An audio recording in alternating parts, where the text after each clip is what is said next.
warahmatullahi wabarakatuh. Bagaimana kabar anak-anakku semuanya? Alhamdulillah, luar biasa, Allahu Akbar, yes. Papa harapkan kalian semuanya mudah-mudahan selalu dalam keadaan sehat walafiat dan dilindungi oleh Allah Subhanahu wa Ta'ala.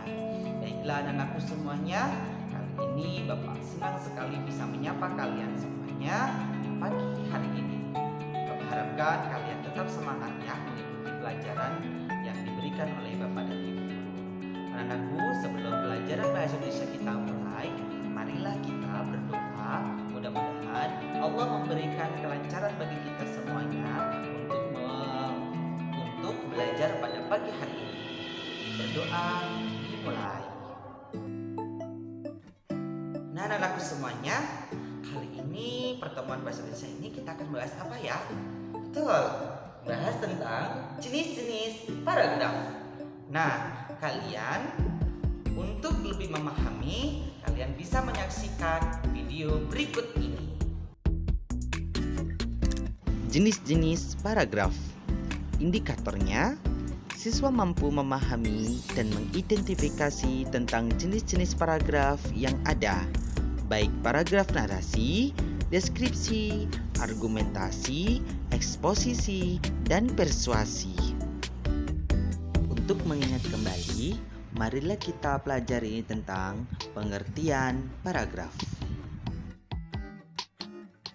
Baiklah anak-anakku semuanya, yuk kita mengingat kembali pelajaran yang sudah kita pelajarin sebelumnya. Paragraf adalah suatu rangkaian kalimat yang memiliki suatu gagasan utama. Paragraf adalah bagian bab dalam suatu karangan. Biasanya mengandung satu ide pokok dan penulisannya dimulai dengan garis baru. Paragraf diawali dengan penulisan yang agak menjorok ke dalam.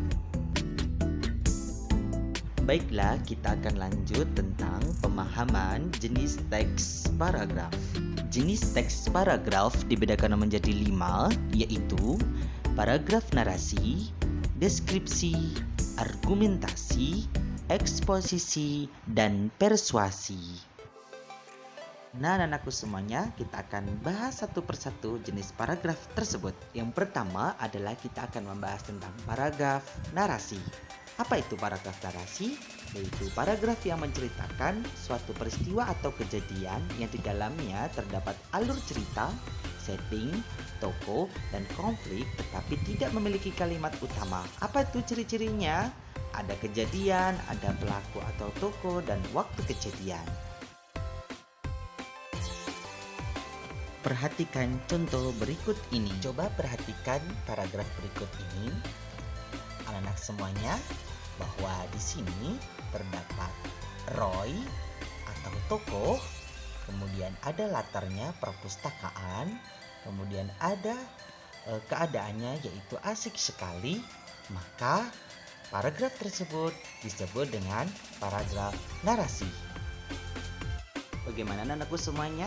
Apakah kalian sudah paham mengenai paragraf narasi? Alhamdulillah. Mudah-mudahan paham ya. Kita lanjutkan ke materi berikutnya, yaitu materi paragraf deskripsi. Paragraf deskripsi atau bisa disebut dengan menggambarkan. Paragraf ini menggambarkan suatu objek sehingga pembaca seakan bisa melihat, mendengar, atau merasa objek yang digambarkan itu.